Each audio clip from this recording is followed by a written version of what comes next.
The knock came just as I was pouring my morning coffee. Sharp, insistent. The kind of knock that demanded attention, not patience. I wasn't expecting company. Not today. Not after the week I'd had. Setting my mug down, I wiped my hands on my robe and made my way to the door, exhaling slowly. I wasn't prepared for what I saw when I opened it. There she stood. Ashley, my husband's new girlfriend. The one he had left me for. The one he had flaunted in public while I had been left to pick up the shattered pieces of my life. She was grinning. I barely had time to process the sight of her before she spoke, her voice dripping with smug satisfaction. "You need to start packing, Sarah. We're moving in." She tilted her head, eyes gleaming with triumph, as she held up a folded piece of paper. A deed? A contract? I couldn't tell. "Mark didn't tell you?" She smirked. "This house is his now, so I'd start boxing up your things if I were you. We're taking over." A slow, creeping chill spread through my chest. But instead of anger or panic, I felt something else. Something colder. Something calmer. I let my lips curl into a smile, because I wasn't alone. Behind her, standing just out of her line of sight, was my lawyer. And I knew something she didn't. It had started months ago. Or maybe, if I was honest, years. Mark and I had been married for 12 years, and for most of that time, I had been the wife who held things together. The one who organized the finances. The one who made sure the mortgage was paid. The one who put in the effort when Mark started pulling away. I had ignored the signs at first. The late nights at work. The way his phone suddenly never left his hand. The whispered calls in the other room. But then, I saw them together. It was supposed to be a girls' night out. A break from the stress of a marriage I was desperately trying to hold on to. But fate had other plans. There they were. In the corner of the restaurant, his hand resting on hers, laughing like I had never seen him laugh in years. And in that moment, something inside me snapped. I didn't confront him, not then. Instead, I went home and started planning. Because if Mark thought he could humiliate me, if he thought he could take what was mine and walk away unscathed, he was wrong. Ashley's smile grew wider as she mistook my silence for shock. "I know this is hard for you, Sarah," she said, feigning sympathy as she tucked the papers under her arm. "But Mark and I are in love. It's time for you to move on." She placed a manicured hand on the doorframe as if she already owned it. As if she had already won. I almost laughed, but instead, I took a slow step back and gestured for her to come inside. Her eyebrows lifted in surprise. She wasn't expecting that. She stepped in cautiously, her heels clicking against the hardwood floors I had chosen, the house I had built, the walls that held years of my life, memories, struggles, victories. Behind her, my lawyer followed, silent and composed. I closed the door. Then, I turned to face her. "Ashley," I said smoothly, taking my time, "there's something you should know." Her smirk faltered. My lawyer stepped forward, finally making his presence known. And then, the real game began. Ashley's smirk faded as my lawyer took a step forward, his presence finally sinking in. The confidence she had waltzed in with, the arrogance of someone who thought she had already won, was starting to crack. What is this?" she asked, her voice not quite as steady now.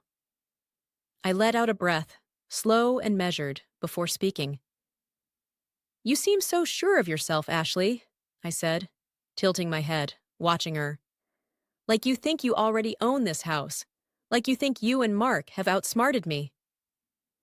Her fingers tightened around the papers she was holding, her posture shifting slightly.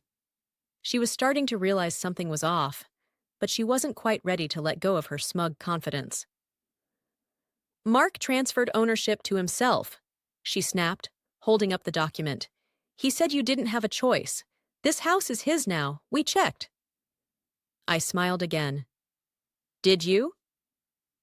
I glanced at my lawyer, who had remained quiet this whole time, calmly flipping through his folder. He adjusted his glasses, his expression unreadable. Mrs. Harrison, he said, addressing me formally, ignoring Ashley completely. Would you like to explain, or shall I? I turned back to Ashley, taking in the way her confidence was finally beginning to waver. Go ahead, I said. I think she should hear it from a professional.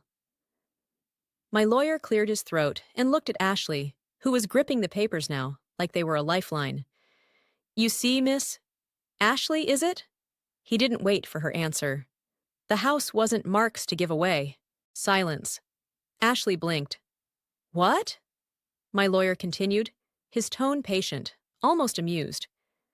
This house, he gestured around us, was never in Mark's name. Not before, not now.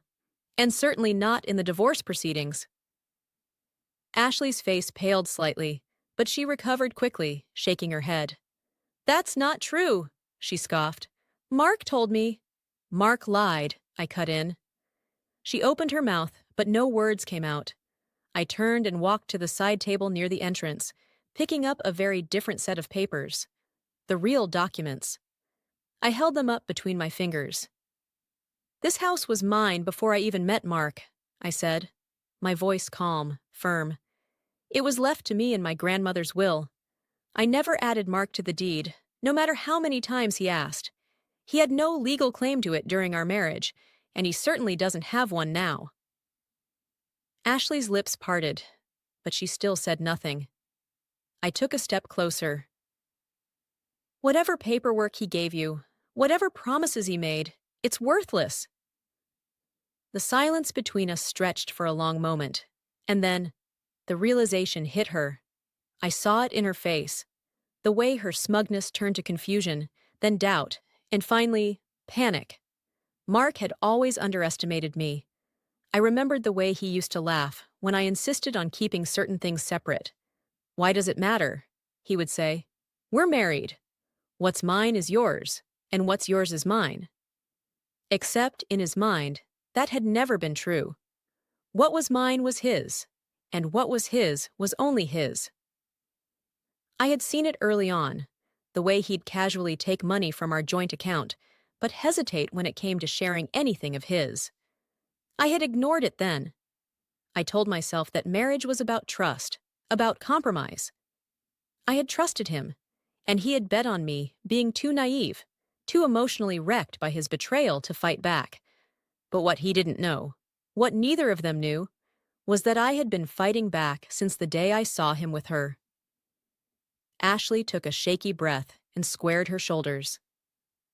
Mark said the house was his, she repeated, but this time it sounded more like she was trying to convince herself. He said he worked it out with the lawyers. My lawyer sighed, closing his folder. He worked nothing out, he said bluntly. What he did was attempt to file fraudulent paperwork, which I assume is what you're holding right now. Ashley's grip on the papers loosened slightly. I folded my arms and waited, letting the silence do the rest of the work. And then, she snapped. That bastard, she muttered under her breath, her voice shaking with anger. I raised an eyebrow. Is something wrong, Ashley? She turned toward me so fast I almost laughed. He told me this was his house. He said he was throwing you out. He said we could move in and start over. I tilted my head. And you believed him? Her eyes flashed, but she didn't answer. I could see the wheels turning in her head. She had just realized something. If Mark had lied about this, what else had he lied about? She turned to my lawyer. So you're saying, legally, he has nothing? My lawyer adjusted his tie. That's exactly what I'm saying. Ashley inhaled sharply, her hand tightening around her phone. She was calculating, deciding her next move. I already knew what she was going to do. She was going to call Mark. She was going to demand answers. She was going to realize, far too late, that she had hitched her future to a sinking ship. I let the corner of my mouth twitch up in amusement. She thought she was walking into a victory. Instead, she was walking into a lesson, one that Mark had learned the hard way. Ashley's hands were shaking as she gripped her phone, her manicured nails tapping furiously against the screen. I watched with mild amusement as she scrolled through her contacts, her breath coming in short, angry bursts. She was panicking. The shift in her demeanor was almost comical. Just minutes ago, she had stood in my doorway, victorious, certain that she was moving into my house. Now she was scrambling, desperate to understand just how badly she had been played. I leaned against the kitchen counter, watching the inevitable unfold. She hit dial. The phone rang. Once. Twice. Then, Mark answered. "Hey, babe." Mark's voice rang through the speaker, confident, cocky, completely unaware of the storm brewing on the other end. Ashley didn't waste a second.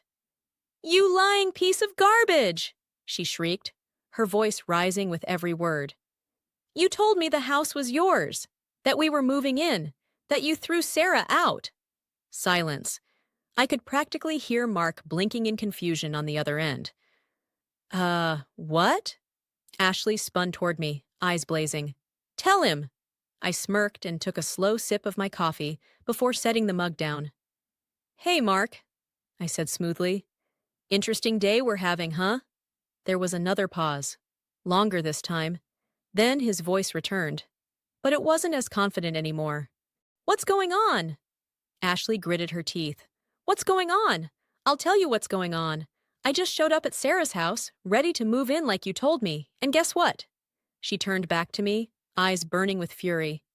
"Sarah still owns the house." I could almost hear Mark's stomach drop through the phone. That's not possible," he stammered. I filed the paperwork." Ashley cut him off. "You filed nothing. You lied to me. You said we'd be starting fresh. You said you took care of everything." Mark's breathing grew heavier. He was realizing, far too late, that his brilliant plan had just fallen apart, and I was enjoying every second of it. "You don't understand," Mark said quickly. "I was going to fix it," Ashley scoffed. "Fix it? You told me we had nothing to worry about. You told me you got everything in the divorce." I raised an eyebrow at that. "Everything? Oh, Mark, you poor delusional man." I crossed my arms and decided to help him out. "Mark, you didn't get the house. You didn't get the business. You didn't even get the joint account you tried to drain. The only thing you got was your car." Ashley turned back to the phone. "And that car is what? A 10-year-old sedan?" Mark was silent. Ashley let out a bitter laugh. "Oh my God, you really have nothing." I watched her expression shift, something dangerous flickering in her eyes. She was starting to realize that Mark wasn't the prize she thought he was. Ashley inhaled sharply, pacing the room, gripping her phone so tightly her knuckles turned white. "I left everything for you, Mark," she hissed, voice shaking. "I believed in you. I trusted you." Mark was still scrambling, still trying to control the situation. "Baby, listen! Don't you dare baby me!" she snapped. "You told me we'd be living in a beautiful house. You told me we'd be set for life. And now you're telling me you have nothing? That we have nothing?" She was unraveling fast, and I wasn't about to stop her. I walked over to the counter and leaned against it, watching the meltdown like a spectator at a particularly entertaining play. Mark's voice grew more desperate. "Ashley, come on! We're in this together." Ashley let out a sharp, humorless laugh. "No, Mark. You dragged me into this mess. I didn't sign up to be broke and homeless with you." She suddenly turned to me, her eyes wild. "You planned this," she accused. "You wanted me to find out like this." I shrugged. "I didn't force you to show up at my house uninvited, Ashley. That was all you." Her lips parted, then snapped shut. She had no comeback for that. The reality of the situation was sinking in. Mark had used her, played her just like he had tried to play me. And now, she was paying the price for believing his lies. Ashley turned back to the phone, her entire body trembling with rage. "I should have known," she seethed. "You didn't love me. You just needed someone stupid enough to go along with your little fantasy." Mark's voice was full of panic now. "Ashley, please." Click. She hung up. And then, she turned to me, her face a mixture of humiliation, rage, and something else. Something I knew all too well, regret. For a moment, neither of us spoke. Then, Ashley did the one thing I never expected. She laughed, A short, bitter sound. I can't believe I fell for him. I shrugged. It happens. She exhaled sharply, rubbing a hand over her face. Then, without another word, she turned on her heel and walked out. I watched her leave, wondering what would become of her now. Would she run back to Mark? Try to salvage what little dignity she had left? Or would she do the smart thing, cut her losses and walk away for good? Either way, it didn't matter to me, because the one thing I knew for sure was this: Mark had lost, and for the first time in a long time, I had won. Ashley's footsteps echoed down my driveway as she stormed away, phone clutched in her shaking hand. She had come here thinking she was stepping into her new life. Instead, she had walked straight into a humiliating reality check. I didn't call after her. I didn't feel sorry for her. She had made her choices. Now she had to live with them. I turned back to my lawyer, who was still calmly flipping through his notes, as if we hadn't just watched a woman's entire world collapse in real time.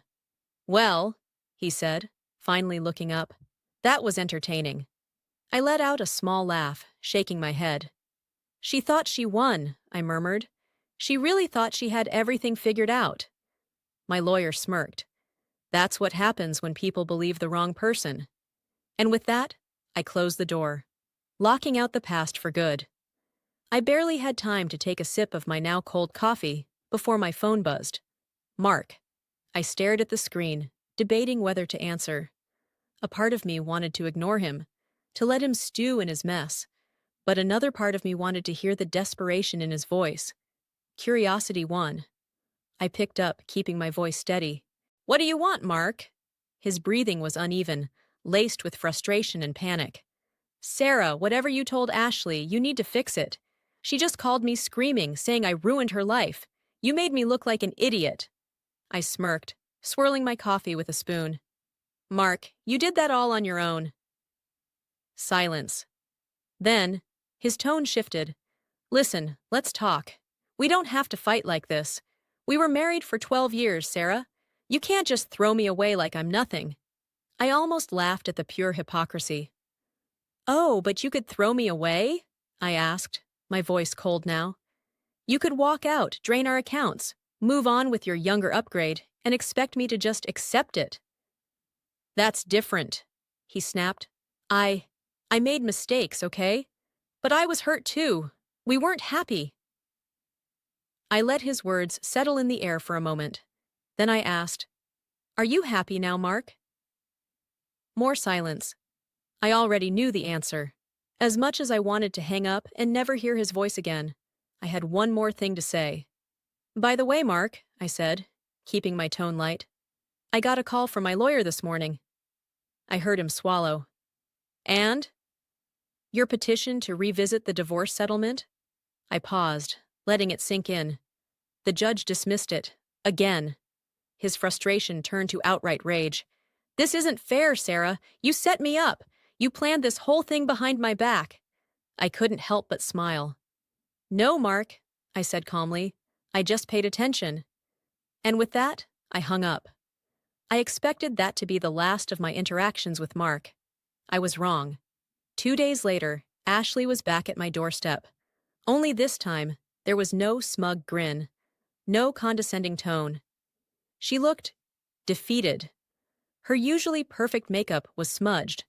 Her blonde hair, which had always been styled to perfection, was messy, like she hadn't had the energy to fix it.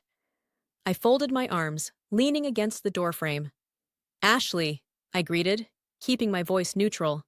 "What do you want?" She hesitated, shifting her weight. She looked down, then back up at me, biting her lip. And then, she did something I never expected. She apologized. "I was stupid," she said, her voice cracking. "I believed him. He told me you were cold, controlling, that you didn't support him.